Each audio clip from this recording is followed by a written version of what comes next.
Racist cop thought they could frame her. They had no idea who they were dealing with. Atlanta at night wore an air of quiet unpredictability. The streetlights cast a hazy glow on familiar corners, streaks of light stretching across the warm asphalt after a scorching day. The clock struck 9:13 p.m., and at a small pharmacy tucked into a corner of the city's southern suburbs, everything seemed as normal as any other evening, until Desi Bailey walked in. At 58, after 3 decades in the medical field, Desi was no stranger to exhaustion. But today was a different kind. For 18 straight hours, she had cared for more than 34 patients in the emergency room of Grady Memorial Hospital, one of Atlanta's largest medical centers. In just the first 12 hours of her shift, she had handled 3 strokes, a severe traffic accident, and 4 COVID patients readmitted. It wasn't until 8:45 p.m. that she finally sat down to eat a cold sandwich. But even with her body drained, Desi didn't forget one important thing. Her blood pressure medication for the month needed to be picked up before midnight.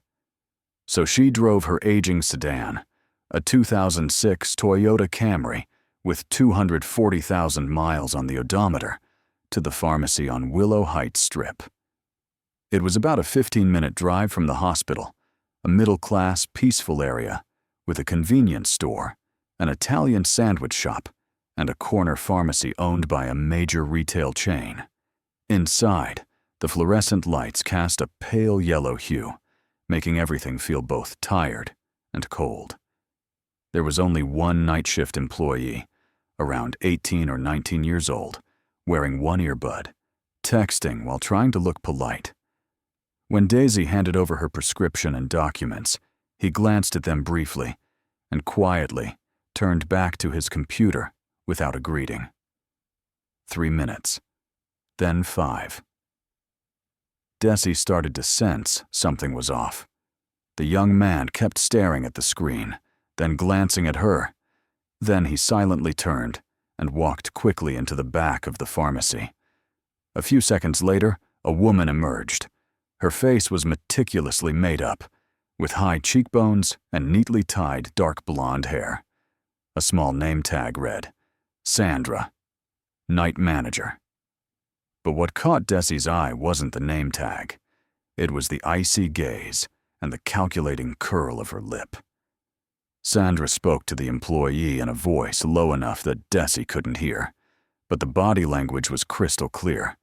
Furrowed brows, side glances, a finger pointing at the screen. Then the look directed at Desi, lasting exactly 2 seconds, slow and assessing. No one said a word, but Desi understood. Black people in medicine learn to read a room the moment they enter one laced with suspicion. No words needed, no actions required. A single look was enough to make her skin tighten. Sandra stepped up to the counter, placing her hand on the glass, her voice unnaturally soft. "Sorry, ma'am, our system is experiencing some issues. The information on your prescription doesn't match your insurance records." Desi frowned. "That's impossible. I pick up my meds here every month. Here's my insurance card and the original paperwork from my doctor." Sandra gave a light laugh, but it was the kind of laugh that told you she'd made her decision before you ever opened your mouth. "Yes, we understand. But per policy, I'm required to report anything that looks suspicious." She paused, savoring her next words. "We've called the police." In that moment, time seemed to freeze. Desi wasn't angry, nor was she shocked. She just felt something familiar. Familiar with being doubted. Familiar with how skin color could be used as a justification for any form of disrespect. But tonight would be different. Desi didn't know exactly why, but one thing was clearer than ever. Tonight wouldn't end the way they expected. And what they didn't know was that the storm they had awakened did not only wear the uniform of a nurse. It carried the full weight of justice they had trampled on for far too long. If you're moved by this story so far, take a moment to hit that subscribe button so you won't miss the powerful and gripping stories to come on Black Strength Stories. You can't even count how many times you were told that the police are there to protect you, that in any situation, they'd be the ones to show up and fix whatever injustice had occurred.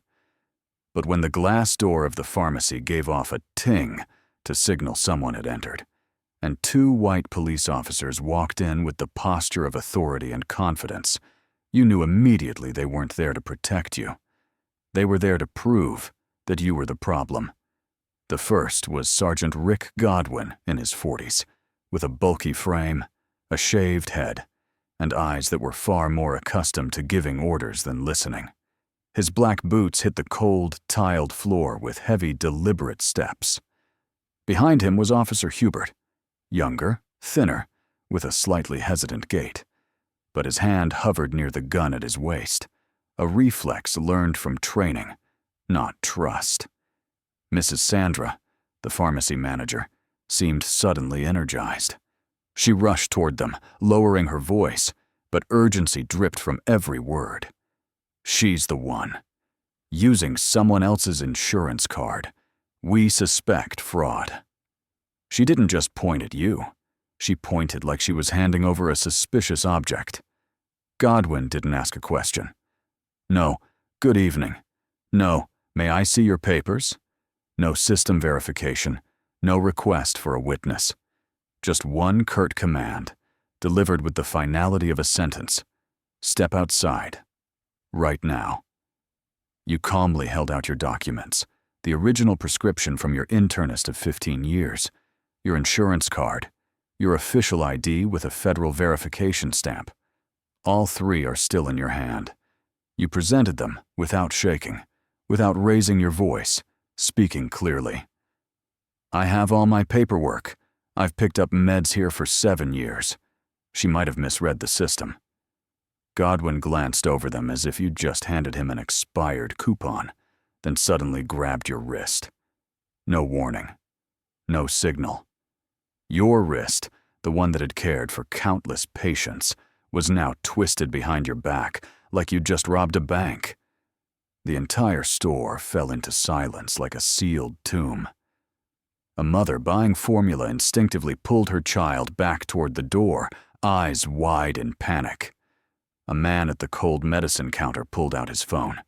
He started recording. You could see his hand shaking, but he kept it steady enough not to miss a second. Hubert stood behind, saying nothing. His eyes darted away every time you looked at him.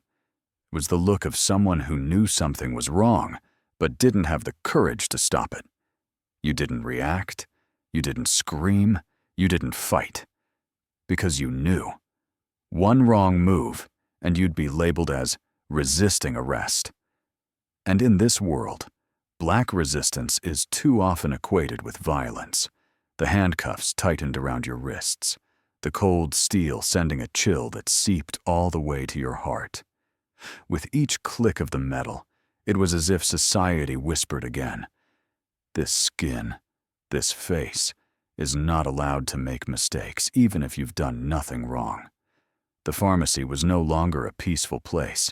It had become a theater, where you'd been cast as the unwilling criminal. A security guard stood motionless, hand on his belt, unmoving. No one asked your name. No one asked where you came from. No one checked the system to verify the information you provided. You were pushed like a sack, an object, with no explanation. Out in the parking lot, the blue and white patrol car parked under the yellow glow of the lot lights looked like the gateway to wherever they wanted you to disappear. Godwin opened the door. As he forced your head down and shoved you into the back seat, you spoke the first words you had said to him since he arrived. "You're making the biggest mistake of your life." Godwin didn't respond. Hubert furrowed his brow. But you knew those words would echo. If not today, then tomorrow. And when justice finally arrives, it won't knock gently. We'll kick that door down and demand back everything you were stripped of, from your dignity to your right to exist exactly as you are. The police car gave a dry beep beep as the electronic lock clicked shut. Godwin sat in the front, hand resting loosely on the steering wheel, his eyes reflecting the flashing red lights from the dashboard. Beside him, Hubert quietly buckled his seatbelt, glancing at Desi through the rearview mirror before quickly turning away. Desi sat in the back, her wrists tightly bound by metal cuffs, her back pressed against the stiff leather seat, legs closed in an uncomfortable position.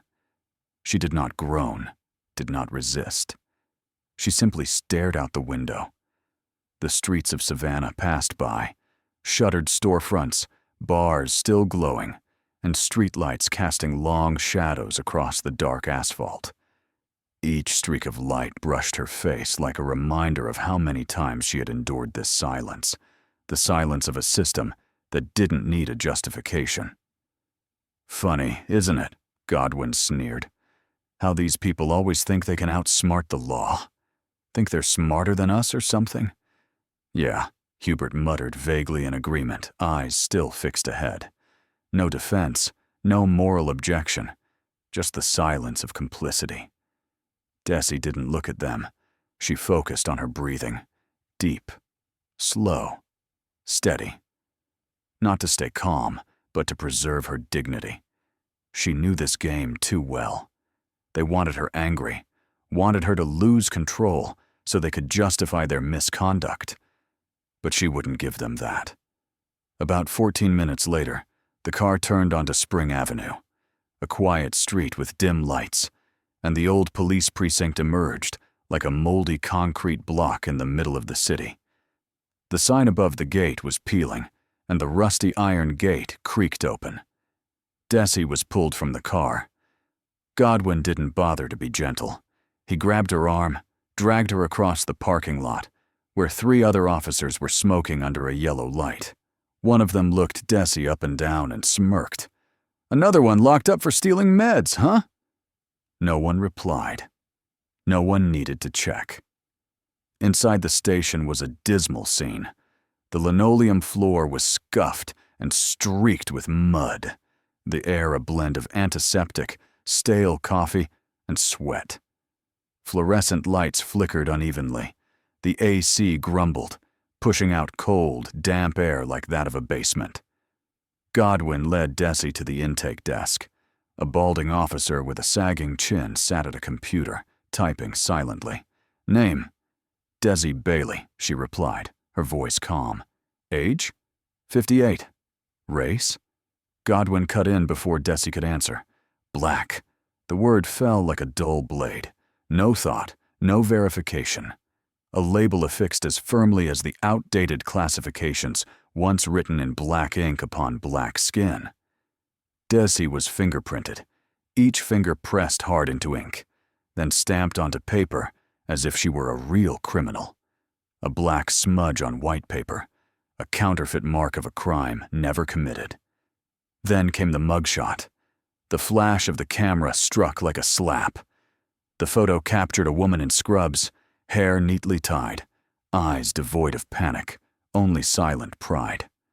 An officer near the desk leaned over to whisper to another, "Insurance fraud." Again. They both chuckled as if every story were the same. A black person accused, automatically guilty. When the processing ended, Godwin led Desi down a hallway as cold as a freezer to the holding area. The heavy steel door swung open. A small room, a metal bench fixed to the wall, dim lighting, and the echo of footsteps. Desi stepped inside, head unbowed. Godwin turned to leave, but before the door shut, he said in a tone both threatening and mocking, "You might want to come clean now while you've still got the chance." The door slammed shut. A dry, metallic clang marked the first chapter of a mistake they couldn't undo. And Desi Bailey, the woman they thought would break easily, sat inside that cell. Not broken. Not defeated. She was waiting. And when that flame is lit, it won't just burn down the dignity of a few officers. It will sear through an entire system that's gone unchallenged for far too long. In holding cell number 3 of the Savannah police station, night had deepened, but the fluorescent ceiling light had never gone out.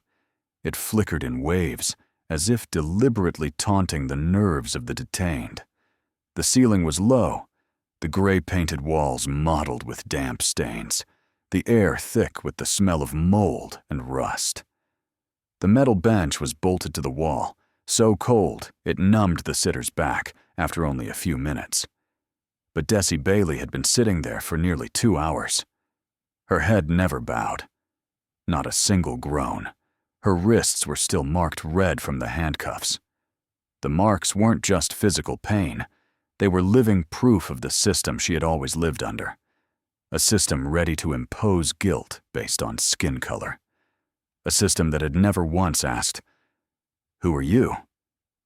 Desi didn't call for help. She didn't cry either. She had seen too many victims' tears in the emergency room to know they held no value in the cold presence of a jail cell door. Instead, she closed her eyes, drew in a deep breath, and waited. No one in the precinct knew that, in an office building in northern Chicago, more than 900 miles from Savannah, a man had just received a text message with a short line. "Dad, I've been arrested." That man was Desi Bailey, 64 years old, a former FBI agent who had once led the operation to dismantle an industrial espionage ring in the Great Lakes energy sector. He had coordinated 3 multi-state pursuit teams and overseen the arrest of more than 40 public officials tied to corruption in nearly 2 decades at the Bureau. Desi had never let anyone touch his family, not without a price. Within 4 minutes of Desi's message, Desi put down his phone and made a call. On the other end, Department of Justice, Atlanta Division of Civil Rights Oversight. His voice was not loud, not angry. "Just resolve. I need your team to immediately deploy to the Savannah precinct. Detainee name, Desi Bailey. I've sent federal-level identification files through the secure system. Check all body cam footage. Initiate Special Inquiry Procedure 34A immediately." At the station, at 10:53 p.m., the landline rang unexpectedly. A female officer on shift picked up, and her face immediately turned pale. The voice on the other end was cold, like a military command. "This is federal oversight. We are ordering a complete freeze on all activity. Preserve all security and body camera footage. Any interference with the Desi Bailey case filed is strictly prohibited." Outside, Godwin and Hubert were writing their report. They stopped when they saw the female officer dash out from the command room, breathless. "Someone from Chicago called. From ex-FBI. They said stop. Everything." The air in the room thickened.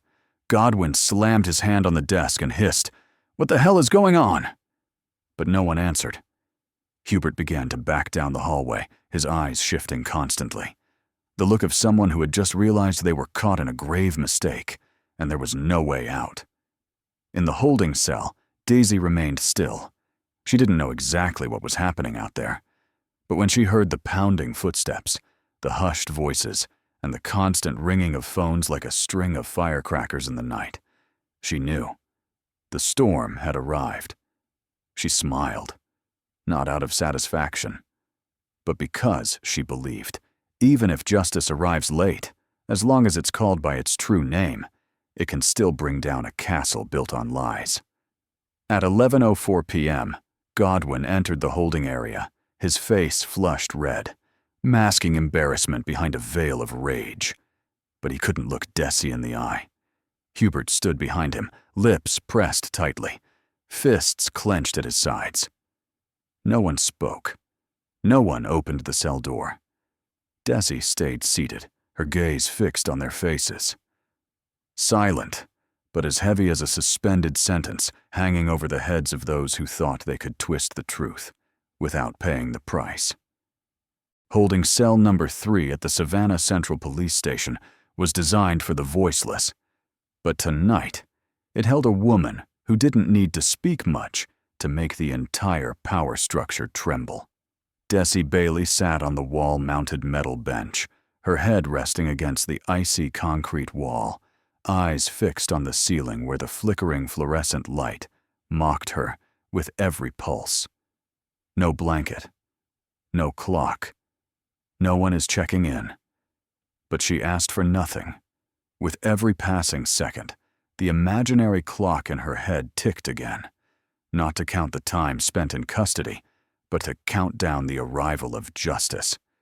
She wasn't someone easily broken, especially not when she knew. The father this system once tried to erase was preparing to do something they could no longer stop. Desi Bailey was not an ordinary retired civil servant.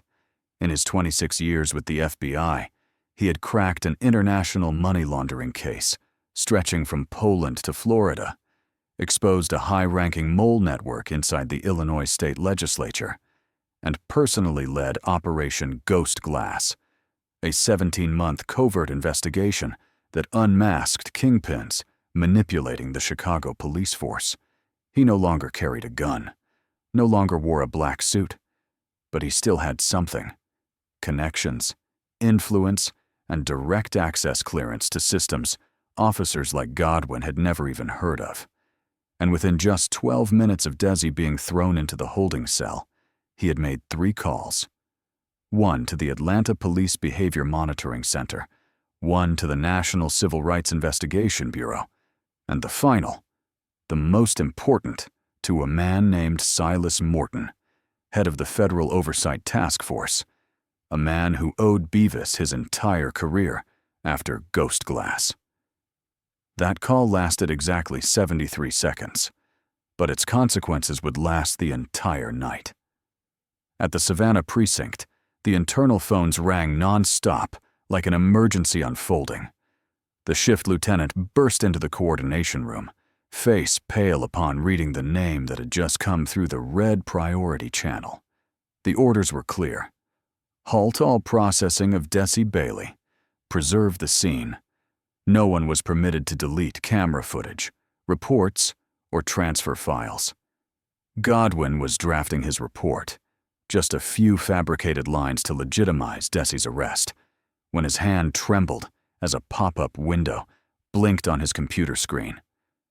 Urgent audit order, body cam review, suspected officers, Godwin, Hubert. Less than 10 minutes later, his desk phone rang. The voice on the line was calm but firm. "You're being watched. We're on our way. Do not delete anything." Godwin slammed his hand on the desk and growled, "What the hell is going on? Who's behind this?" But the question was met only with silence. Hubert was different. He started pacing the hallway, occasionally glancing toward the holding area, where Desi still sat quietly. Something in his eyes had shifted, from indifference to fear. Not fear of Desi, but fear of what she represented. The truth. Desi, inside the cell, still didn't know everything that was unfolding. But she could hear the hurried footsteps, the slamming doors, the rising whispers among officers throughout the building. And she knew the storm was coming. Not the violent storm from the sky, but one ignited by conscience, by system, that this time had wronged the wrong person. Only 47 minutes after Desi Bailey made his final call from his private office in Chicago, the Savannah Police Department, a place long operated on laziness, unchecked authority, and procedural neglect, officially entered a federal emergency state. And it didn't begin with sirens. It began with silence. At 11:38 p.m., 6 unmarked black SUVs simultaneously pulled up in front of the station.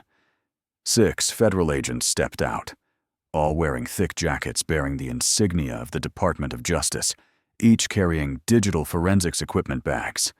In their hands weren't guns, but folders of emergency audit orders signed personally by the Federal Inspector General. The lead agent was Sophia Ramirez, 39, a civil rights violation oversight specialist who had taken down nearly a dozen police units across 3 states. Formerly a civil rights attorney before joining the federal ranks, Ramirez didn't need to shout to get obedience. She only needed to speak once, and the entire Savannah station fell silent like a blank sheet of paper. "We're here to audit the entire storage, video, and arrest procedures related to Desi Bailey. From this moment on, all electronic devices fall under federal jurisdiction." No one dared to object. The shift supervisor immediately escorted the agents to the data storage room. All active computers were remotely locked. Backup software was installed. Internal surveillance cameras were fully extracted for recordings between 7 p.m. and midnight. No one was allowed near them. No one permitted to touch a thing. Ramirez proceeded to the administrative office, where Godwin still sat frozen in his chair. She didn't waste words. Body cam. Original. Untampered. Godwin tried to maintain composure. "I believe I have the right to request a reason." Ramirez cut him off, her voice low but cold as steel. "You have the right to remain silent. I have the right to seize evidence in a case of constitutional violation. Hand it over, or I'll issue a warrant." Godwin hesitantly detached the device from his vest. A federal IT officer plugged the memory into a specialized laptop. The screen lit up. Raw footage, unedited, uninterrupted. And then, the truth revealed itself. Desi appeared on camera, tired but calm, her voice clear, respectful. She presented full documentation, never raised her voice, made no aggressive move. In contrast, it was Godwin who acted violently, grabbing her wrist, no questions asked, shoving her, handcuffing her without reading Miranda rights, without verifying a single piece of information. Hubert stood beside him like a shadow, watching, silent, offering no objection, even though the violation of protocol was painfully clear. The atmosphere in the meeting room thickened. Ramirez scanned all present officers, then spoke slowly. "This is no longer a procedural error. This is a willful civil rights violation, with clear video evidence. Both officers are hereby suspended, effective immediately, pending criminal investigation." Meanwhile, outside, social media had already erupted. One of the pharmacy customers from that night had uploaded a video of Desi being handcuffed to TikTok. In just 38 minutes, it hit 1.2 million views. The hashtag #, Justice for Desi Bailey, spread across Twitter, X like wildfire. Local news outlets started blasting headlines. "Black nurse handcuffed without cause. EX-FBI strikes back." And then they came. First, a few curious locals. Then a group holding signs that read, "I stand with Desi." Then, more reporters, human rights activists, civil attorneys, college students, and most notably, survivors of misconduct by the Savannah Police Department. In less than an hour, over 300 people had gathered in front of the police station. They didn't riot. They didn't scream. They stood, holding signs, filming, and chanting 3 words. "We saw it." Not just Desi.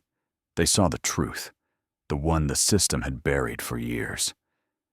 And that night, in Savannah, a place once safe for manipulators, the storm had officially made landfall. Less than 20 hours after the video of Desi Bailey being handcuffed at the pharmacy appeared on social media, national news outlets, CNN and NBC, simultaneously picked up the story. On CNN.com's homepage, a bold headline ran across an image of Desi holding medical documents while being forced into a chair. "EX-FBI strikes back. Black nurse wrongfully arrested in Savannah." Accompanying it was a 60-second video summarizing the incident. According to analytics data, in just the first 12 hours, the video garnered nearly 4.3 million views and over 125,000 shares on Facebook. NBC News recorded 851,000 views and 23,000 shares under its live broadcast format. The shoulders of the Savannah PD chief trembled as he read the comments. Hundreds of thousands of people tagging friends and family, repeatedly asking, why was she arrested? Why are the Savannah officers still on duty? Long-silenced victims from the area began to speak up. On the Reddit forum, RR Georgia Politics, a 19-year-old black man shared. Back in June, when I drove to the repair shop, an officer pulled me over, flashed a light all through my car, threatened to charge me with impersonation, even though I was just getting a tire changed. The whole thing was marked, internal file closed, and no one defended me. That post immediately received over 3,200 comments and 17,000 upvotes by the next afternoon. Not just Reddit, on Twitter X, 3 hashtags: Savannah Justice, End Police Impunity, and Beavis Returns simultaneously trended nationwide within 3 hours. The hashtag number Beavis Returns alone saw over 150,000 tweets, with users praising Desi Bailey as the final reckoning for a justice system that too often stays silent in the face of injustice. At an emergency press conference held at 2 p.m. the following day at City Hall, over 200 attendees, including local reporters, national correspondents, and members of the NAACP, lined up to enter the briefing room. Savannah Mayor Melissa Hartley appeared with a visibly worried expression. She read each line of the prepared statement, declaring the city would fully cooperate with the accelerated federal investigation, but deliberately avoided addressing any public apology to Desi. When a reporter asked, "Madam Mayor, will there be an apology to Desi Bailey and the black community here?" Mayor Hartley simply shook her head and replied, "We're focused on action, not words. Policy reforms will be announced shortly." The room immediately buzzed with discontented murmurs. Meanwhile, the crowd outside City Hall had swelled to nearly 730 people, holding signs that read, "Time for transparency. Police must be held accountable. Let justice prevail." They chanted, "Prosecute Godwin. Prosecute Hubert. No immunity for abuse." As the mayor's convoy slowly departed, a mix of applause and whistles rang through the air. Riot police had been ordered to observe only, as under rising public pressure, no official dared to escalate the situation. Later that same day, a team of 12 civil rights attorneys arrived to meet with Desi at a temporary federal holding center. They were led by Rachel Kim, who had previously won a landmark case in 2018 regarding civil rights violations against a group of black hotel guests.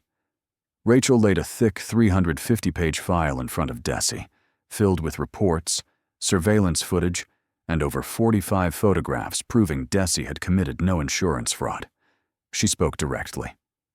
"We want to represent you in filing a federal lawsuit. The charges of constitutional rights violations and abuse of authority span 18 counts, including unlawful detention, violation of human dignity, and breach of the Fourth Amendment." Back at the department, at 3:47 p.m., Agent Ramirez made a public announcement. "Officers Rick Godwin and David Hubert are immediately suspended due to suspected civil rights violations. The department's operational funds have been federally seized in the amount of $2.4 million to support the investigation, including costs for independent legal counsel, data backup, and victim compensation." Hubert was the first to be summoned. When his name was called over the intercom, he removed his badge from his chest, hands shaking so badly the brass pin tilted askew.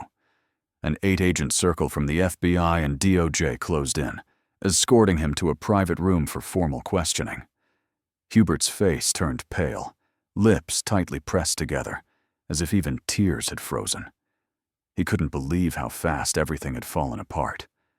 Just over 24 hours since Desi's arrest. Soon after, Godwin walked into the administrative procedures room, tense, palms soaked in sweat. He slammed his Glock 17 on the table, the thud echoing sharply, then yanked a tissue packet and crushed it in his hand. Something he never imagined. 10 years on the force, 16 internal complaints, and 4 audit summons from the Police Oversight Division, all previously locked in a classified drawer, were now exposed. He growled. "What the hell more do the feds want? You already dug through every damn file? Trying to ruin my whole life now?" But that growl wasn't enough to extinguish the fire that had been lit. The crowd outside the department had yet to disperse, and Mayor Hartley was forced to request the National Guard to remain on standby in case tensions escalate. But the crowd stayed calm. They wanted only one thing: justice to be honored, and no one to stand above the law. And that movement, sparked by a 58-year-old woman, Desi Bailey, had now become an unstoppable media storm. A storm that would spread even further, because once the truth is unearthed, no one can ever bury it again. On April 17th, just 19 days after the wrongful arrest of Desi Bailey at a Savannah pharmacy, the Southern District of Georgia Federal Court opened an emergency criminal trial, an almost unprecedented pace for any civil rights case in the United States in recent decades. In courtroom 4A of the federal courthouse in downtown Atlanta, every seat was filled with reporters, attorneys, law students, and activists from across the country. Desi Bailey, the 58-year-old woman once dragged out of a pharmacy like a thief, entered the courtroom with her hair neatly tied in a bun, wearing an elegant charcoal suit. Beside her stood her biological father, Beavis Bailey, his eyes cold and sharp, like someone who had witnessed far too much of what this system tries to conceal.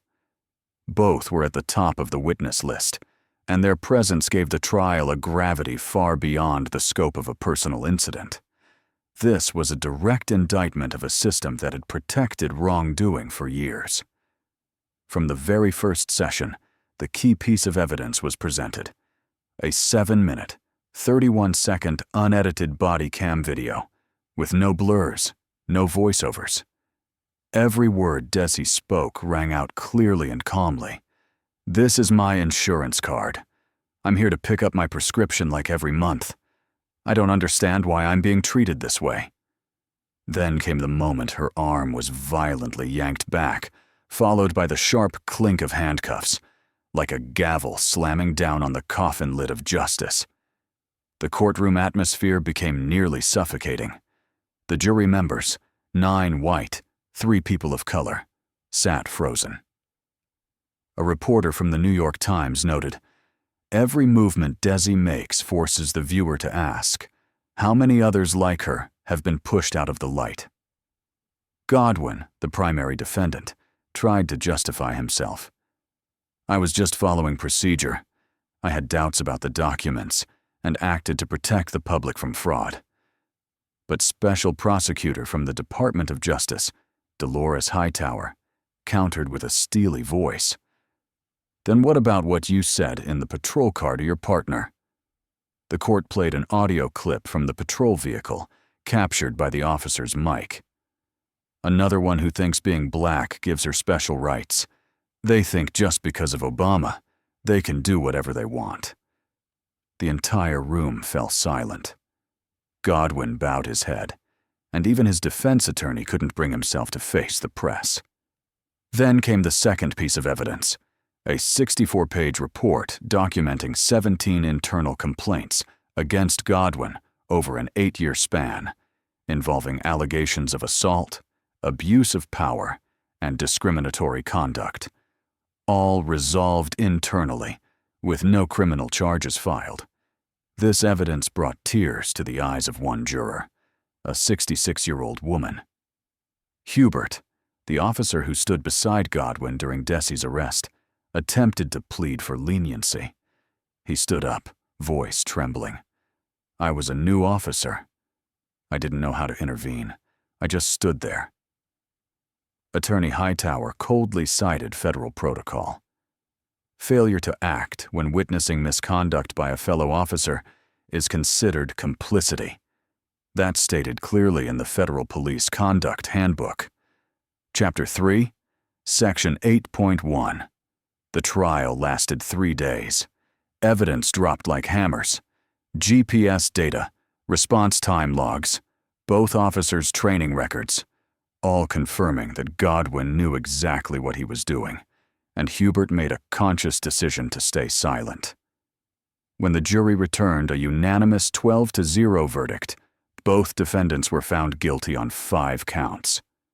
Unlawful arrest, abuse of authority in public office, violation of civil rights under Title 18, Section 242 of the U.S. Code, racial discrimination in law enforcement, obstruction of a federal investigation. The preliminary sentencing recommendation: Godwin faced 9 to 15 years in federal prison, Hubert between 3 to 5 years, depending on further cooperation with the investigation. In that moment, Desi did not cry. She did not smile. She simply nodded, hands clasped in her lap. Her eyes turned toward Beavis, and in their silence, they both understood that it wasn't just her who had been set free. Just days after the verdict was delivered in the historic Atlanta trial, Desi Bailey stepped into a role she had never sought, but did not refuse, a guiding voice for the movement to reform American law enforcement. The Chicago Human Rights Council invited her to a roundtable discussion themed "When Justice Hangs in Limbo," alongside representatives from the ACLU and the Southern Poverty Law Center. In Oakland, the Forum, Police and Communities of Color, featured her as the keynote speaker, and in New Orleans, the organization Frontline for Justice hosted an entire week of events titled Desi Bailey, the woman who reignited the flame. Within just 3 weeks, Desi flew across 5 states, speaking at 11 conferences, each drawing hundreds of attendees and averaging 650,000 live stream views per session. But she didn't stop at speeches. Under the guidance of Beavis and the legal team from the Department of Justice, Desi led a class action lawsuit against the Savannah Police Department, representing 72 other victims who had been unlawfully detained, discriminated against, or assaulted by Godwin, Hubert, or their subordinates over nearly a decade. Some were high school students, 1 was a retired teacher, and 9 had been wrongfully charged without receiving adequate legal defense. A special investigative report by the state of Georgia also reopened 9 old cases previously dismissed due to lack of evidence, all bearing Godwin's signature or filed by Hubert. For the first time in the state's history, the state Supreme Court ordered a full reopening of all records and required federal prosecutors to oversee the process. Mounting pressure forced the Savannah city government to take bold action. $18.2 million in compensation was approved in the new budget, partly drawn from the police department's operational fund over the next 3 years, amounting to 18.5% of its annual budget. It was the largest civil rights-related payout ever made by a mid-sized U.S. city. Simultaneously, a program called Training for Justice was launched. According to City Resolution No. 1276B, all law enforcement personnel in Savannah, including patrol officers, department heads, supervisors, and even clerical staff, were required to undergo a 120-hour mandatory training course covering the history of racial discrimination in American law enforcement, implicit bias and systemic prejudice, intervention strategies when a colleague violates policy, federal civil rights law. Desi seized the opportunity. At the largest seminar of Black History Month, held in Charlotte, she appeared in a simple t-shirt and walked onto the stage without the need for bright lights. Her speech lasted just 13 minutes and 41 seconds, but it became the most viewed video in the forum's history, garnering over 4.1 million views in 5 days, with 220,000 shares and over 5,000 positive comments. In that speech, she said a line that left the audience breathless. "We don't need to be warriors. We just need to have the courage to stand upright, not bow down when truth is being twisted." Beavis, the quiet force in the background, also remained active.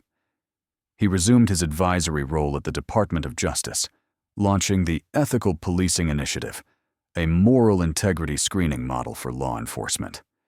In its first quarter, the program was piloted in 3 southern states: Mississippi, Alabama, and South Carolina. It included a biannual review system, ethical ratings based on community feedback, and a national complaint database. Then, a milestone emerged. A group of Georgia state legislators, led by Representative Maya Holcomb, submitted a draft bill titled Desi's Law to the state legislature. The proposed law mandated all police body cam data must be backed up to federal servers, with no local-only storage. Civil complaints must be addressed within 30 days under independent court supervision. Each officer must sign a pledge stating, "I will not abuse my authority," with enforceable penalties for violations. The bill immediately attracted national attention, hailed by legal scholars as the most important precedent since the George Floyd Act of 2020. And in the gallery, on the day the bill was introduced, Desi Bailey sat quietly, not seeking the spotlight. She knew that this time, the voice of one had become the movement of millions. 6 months after the wrongful arrest that shocked the public, Desi Bailey returned to the place where it all began, a small pharmacy at the corner of Montgomery and 14th Street, Savannah, Georgia. But this time, she didn't walk in with a prescription or an insurance card. In her hands were a laptop and a stack of documents titled The U.S. Constitution and Civil Rights. Before, Desi was no longer skeptical eyes, but nearly 30 high school students, dressed in Savannah City School District uniforms, were sitting silently and listening. The pharmacy was now under new ownership, a Puerto Rican family that had relocated from Miami. The previous manager had been fired just 12 days after the incident, with the internal report stating, "Violation of anti-discrimination policy and damage to company reputation." The medicine shelves were reorganized, and the reception area was completely redesigned. A small sign behind the counter now read, "Respect is the first prescription we write each day." The gathering was organized by a sociology teacher named Clara Jennings, aimed at helping students better understand constitutional rights, especially for marginalized communities. Desi stood there without a microphone, speaking in a warm, resonant voice full of gravity. "I wasn't born to fight the police. I just refuse to bow to injustice, even when it wears a badge and a uniform." Beavis Bailey sat in the front row, his hair now silver, his frame thinner than before, but his eyes unchanged, sharp as when he first walked into the FBI office over 40 years ago. He didn't say much. He just looked at his daughter and gently nodded as she said, "I don't need to win. I just need the truth to be heard." From that very discussion, a group of law students from Georgia Southern Law School founded a nonprofit called Bailey Watch, dedicated to collecting data on unlawful arrests, providing legal aid to victims, and monitoring systemic misconduct in police departments. Within 3 months, they had documented 211 valid complaints and helped initiate 16 federal investigations. Desi became the organization's honorary advisor, but more importantly, she became someone trusted by children who had once trembled at the sight of police officers. A group of students from Jenkins East High School printed her image on the cover of their notebooks with the words, "Real people, real history makers." They affectionately called her Miss Desi. One student asked her to sign a pair of sneakers. Another brought a printed copy of her speech at the Desi's Law Conference to ask for a few words of encouragement. That night, when everyone had gone home, Desi sat on her porch, the same place where she had once looked down at her blistered hands in the dark. The pale yellow streetlights of Savannah shimmered on the wet pavement, glistening like the end of a bitter dream. The city that once brought her to her knees now had to bow its head, not out of fear, but because it had been awakened. Desi no longer feared handcuffs, no longer feared judgmental stares, no longer flinched at the cold snap of locking restraints. The only thing she feared now was silence, and she had vowed never to let it consume her again. Bavis, sitting beside her, spoke softly after a long pause. "You've done more than I ever did." Desi turned to him, took his hand, and replied with a smile both firm and gentle. "Because I had you to lead the way." That night in Savannah, the stars appeared clearly in the sky, unobscured by the city's glow. They didn't shine because they had never known darkness. They shone because they had never surrendered. Perhaps what made Desi Bailey's story so remarkable wasn't that she won a case, but how she turned a moment of humiliation into a wave of lasting change. She didn't seek pity. She didn't chase fame. Instead, she chose to confront the system with resolve, intelligence, and the pain that had been buried too long. And from that courage, a small pharmacy in Savannah became the starting point for a national movement. The question is, if you were in her position, burdened by prejudice in every action, every word, would you remain silent, or would you rise like Desi? Would you turn away, or would you dare to face the truth and change it? Leave a comment below and share your thoughts on justice, truth, and resilience. And don't forget to like and subscribe to Black Strength Stories so you never miss the next powerful story, where the truth always finds its voice